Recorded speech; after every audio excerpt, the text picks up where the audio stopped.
ജനാധിപത്യത്തിന്റെ ജീവിച്ചിരിക്കുന്ന സ്വഭാവം ഏറ്റവും വ്യക്തമായി പ്രത്യക്ഷപ്പെടുന്നത് തിരഞ്ഞെടുപ്പ് ദിവസങ്ങളിലാണ്. വെസ്റ്റ് ബംഗാളിൽ രേഖപ്പെടുത്തിയ അതിശയകരമായ ഉയർന്ന ടേൺഔട്ടും തമിഴ്നാട്ടിലെ ശക്തമായ വോട്ടർ പങ്കാളിത്തവും ഒറ്റ സംഖ്യകളായി കാണുമ്പോൾ ഒരേ തരത്തിലുള്ള രാഷ്ട്രീയ ആവേശത്തിന്റെ അടയാളങ്ങളായി തോന്നാം. എന്നാൽ ഈ സംഖ്യകളുടെ പിന്നിലെ കഥകൾ വായിക്കുമ്പോൾ ഇന്ത്യൻ ജനാധിപത്യം എത്ര വ്യത്യസ്തമായ രൂപങ്ങളിൽ പ്രകടമാകുന്നുവെന്ന് നമ്മൾ തിരിച്ചറിയുന്നു. പശ്ചിമ ബംഗാളിൽ വോട്ടെടുപ്പ് ഒരു ശാന്തമായ ഭരണ നടപടി മാത്രമല്ല, അത് രാഷ്ട്രീയ ശക്തികളുടെ തുറന്ന ഏറ്റുമുട്ടൽ കൂടിയാണ്. ശക്തമായ പാർട്ടി കേഡറുകൾ, പ്രാദേശിക തലത്തിലുള്ള ശക്തമായ രാഷ്ട്രീയ ബന്ധങ്ങൾ, ചിലപ്പോൾ സംഘർഷപരമായ അന്തരീക്ഷം, ഇവയെല്ലാം ചേർന്നാണ് അവിടുത്തെ ഉയർന്ന ടേൺഔട്ട് രൂപപ്പെടുന്നത്. ഇവിടെ വോട്ട് ചെയ്യുന്നത് ഒരു അവകാശം മാത്രമല്ല, അത് പലർക്കും ഒരു രാഷ്ട്രീയ നിലപാടിന്റെ പ്രകടനം കൂടിയാണ്. അതുകൊണ്ട് തന്നെ ഉയർന്ന ടേൺഔട്ട് പലർക്കും ജനങ്ങൾ ശക്തമായി പ്രതികരിച്ചു എന്നൊരു രാഷ്ട്രീയ നിഗമനത്തിലേക്ക് നയിക്കുന്നു. ഇതിന്റെ പശ്ചാത്തലത്തിലാണ് സാമൂഹ്യ മാധ്യമങ്ങളിൽ വ്യാപകമായി പ്രചരിച്ച ഒരു വാദം, ഉയർന്ന ടേൺഔട്ട് ഒരു പ്രത്യേക രാഷ്ട്രീയ സഖ്യത്തെ തള്ളിക്കളയാനുള്ള ജനങ്ങളുടെ സംയുക്ത നീക്കമാണ് എന്നത്. എന്നാൽ ഈ വാദം ഒരു ഗൗരവമായ പ്രശ്നം ഉന്നയിക്കുന്നു. ഒരു സംഖ്യയ്ക്ക് നാം എത്ര അർത്ഥങ്ങൾ ചേർക്കാം? ഉയർന്ന ടേൺഔട്ട് ജനങ്ങളുടെ സജീവ പങ്കാളിത്തം സൂചിപ്പിക്കുന്നതാണെങ്കിലും അത് ഒരേയൊരു രാഷ്ട്രീയ സന്ദേശമായി ചുരുക്കുന്നത് യാഥാർത്ഥ്യത്തെ ലളിതമാക്കുന്നതാണ്. ജനങ്ങൾ വോട്ട് ചെയ്യുന്നത് പല കാരണങ്ങൾ കൊണ്ടാണ്. പിന്തുണയ്ക്കാനും പ്രതിഷേധിക്കാനും പതിവ് പാലിക്കാനും അല്ലെങ്കിൽ സാമൂഹിക സമ്മർദ്ദം കൊണ്ടുമാകാം.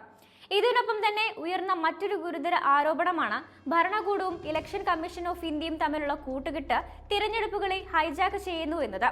ഒരു ഭരണഘടനാ സ്ഥാപനത്തിന്റെ നിഷ്പക്ഷതയെ ചോദ്യം ചെയ്യുന്നത് വളരെ വലിയ രാഷ്ട്രീയവും നൈതികവുമായ പ്രസ്താവനയാണ്. ഇത്തരം ആരോപണങ്ങൾ ഉന്നയിക്കുമ്പോൾ അവയ്ക്ക് ശക്തമായ തെളിവുകളും സ്വതന്ത്രമായ പരിശോധനയും അനിവാര്യമാണ്. ഇല്ലെങ്കിൽ അവ പൊതുജനങ്ങളിൽ അവിശ്വാസം സൃഷ്ടിക്കുന്ന രാഷ്ട്രീയ നരേറ്റീവുകളായി മാറാനും സാധ്യതയുണ്ട്. തമിഴ്നാട്ടിലെ സാഹചര്യത്തിൽ ചർച്ചകൾ മറ്റൊരു ദിശയിലേക്ക് നീങ്ങുന്നു. ഉയർന്ന ടേൺഔട്ട് ഇവിടെ ഒരു വ്യത്യസ്ത രാഷ്ട്രീയ സംസ്കാരത്തിന്റെ പ്രതിഫലനമാണ്. ക്രമബദ്ധമായ തിരഞ്ഞെടുപ്പ് സംവിധാനം, ക്ഷേമ നയങ്ങളോട് ചേർന്ന രാഷ്ട്രീയ ചർച്ചകൾ, ഉയർന്ന വിദ്യാഭ്യാസവും സാമൂഹിക ബോധവുമുള്ള വോട്ടർമാർ. എന്നാൽ 90% ടേൺഔട്ട് എന്ന തരത്തിലുള്ള അവകാശവാദങ്ങൾ ഉയർന്നപ്പോൾ സംശയങ്ങൾ സ്വാഭാവികമായി ഉയരുന്നു. ഇത്രയും അധിക വോട്ടർമാർ എവിടെ നിന്നാണ് വന്നതെന്ന ചോദ്യം. ഈ സംശയത്തിന്റെ ഉത്തരം ലളിതമാണ്, എന്നാൽ പലപ്പോഴും അവഗണിക്കപ്പെടുന്നു. തിരഞ്ഞെടുപ്പ് പ്രക്രിയ സ്ഥിരമല്ല, അത് തുടർച്ചയായി പുതുക്കപ്പെടുന്ന ഒന്നാണ്. ഓരോ വർഷവും പുതിയ വോട്ടർമാർ, 18 വയസ്സ് തികയ്ക്കുന്ന യുവാക്കൾ വോട്ടർ പട്ടികയിൽ ചേർക്കപ്പെടുന്നു. അതേസമയം മരിച്ചവരെയും താമസം മാറിയവരെയും പട്ടികയിൽ നിന്ന് നീക്കം ചെയ്യുന്നു. അതിനാൽ കൂടുതൽ വോട്ടർമാർ എന്നത് പലപ്പോഴും പുതുക്കപ്പെട്ട വോട്ടർ പട്ടിക എന്നതാണ് യാഥാർത്ഥ്യം. കൂടാതെ ശക്തമായ രാഷ്ട്രീയ മൊബിലൈസേഷൻ ടേൺഔട്ട് ഉയരാനും കാരണമാകുന്നു.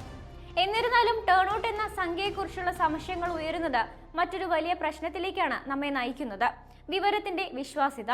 സോഷ്യൽ മീഡിയയുടെ കാലഘട്ടത്തിൽ ഭാഗികമായ ഡാറ്റയും തെറ്റായ വ്യാഖ്യാനങ്ങളും രാഷ്ട്രീയ പ്രചാരണങ്ങളും ചേർന്നപ്പോൾ ഒരു സംഖ്യ തന്നെ സംശയാസ്പദമാക്കപ്പെടുന്നു. 90% ടേൺഔട്ട് എന്നത് ഒരു പ്രത്യേക മണ്ഡലത്തിലെ കണക്ക് മാത്രമായിരിക്കാം. എന്നാൽ അത് മുഴുവൻ സംസ്ഥാനത്തിൻ്റെതായി പ്രചരിക്കുമ്പോൾ അതൊരു തെറ്റിദ്ധാരണ സൃഷ്ടിക്കുന്നു. ഈ ചർച്ചകളുടെ ഇടയിൽ SIR ഇഫക്റ്റ് എന്ന ആശയവും ശ്രദ്ധേയമാണ്.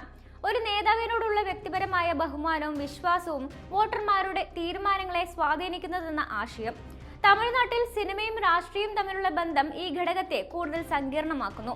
വിജയുടെ തമിഴക വെട്രിക്കഴകം രാഷ്ട്രീയ പ്രവേശനം ഒരു പുതിയ പ്രതീക്ഷയും കൗതുകവും സൃഷ്ടിച്ചിട്ടുണ്ടെങ്കിലും അത് വോട്ടിന്റെ ദിശയെ നിർണായകമായി മാറ്റിയിട്ടുണ്ടോ എന്നത് ഇപ്പോഴും തുറന്നൊരു ചോദ്യമാണ്. ആരാധകരെ വോട്ടർമാരാക്കി മാറ്റുക എന്നത് ഒരു സാംസ്കാരിക പരിവർത്തനമാണ്. അതിന് സമയം ആവശ്യമാണ്. അവസാനമായി ഈ മുഴുവൻ ചർച്ചകൾ നമ്മെ ഒരു അടിസ്ഥാന സത്യത്തിലേക്ക് നയിക്കുന്നു. ടേൺഔട്ട് ഒരു സംഖ്യ മാത്രമാണ്, അതൊരു കഥയല്ല. ആ സംഖ്യയ്ക്ക് അർത്ഥം നൽകുന്നത് നമ്മുടെ വ്യാഖ്യാനങ്ങളാണ്. ചിലപ്പോൾ അത് ജനങ്ങളുടെ ശക്തമായ രാഷ്ട്രീയ പ്രതികരണമായി വായിക്കപ്പെടും. ചിലപ്പോൾ അത് ഭരണ സംവിധാനത്തിന്റെ കാര്യക്ഷമതയുടെ സൂചനയായി കാണപ്പെടും. മറ്റു ചിലപ്പോൾ അത് സംശയങ്ങൾക്കും ആരോപണങ്ങൾക്കും ഇടയാക്കും. ജനാധിപത്യത്തിന്റെ ആരോഗ്യം സംഖ്യകളിൽ മാത്രമില്ല, അവയെ വായിക്കുന്ന രീതിയിലാണ്. അതുകൊണ്ട് തന്നെ ഉയർന്ന ടേൺഔട്ട് കണ്ടാൽ നമ്മൾ ചോദിക്കേണ്ടത് ആർക്കെതിരെയാണ് എന്നല്ല, എന്താണ് ഇതിന്റെ സാമൂഹിക രാഷ്ട്രീയ പശ്ചാത്തലം എന്നതാണ്. എത്ര പേർ വോട്ട് ചെയ്തു എന്നത് ജനാധിപത്യത്തിന്റെ ശക്തിയെ സൂചിപ്പിക്കുന്നു. അവർ എന്തിനാണ് വോട്ട് ചെയ്തത് എന്നതാണ് ജനാധിപത്യത്തിന്റെ ദിശ നിർണ്ണയിക്കുന്നത്.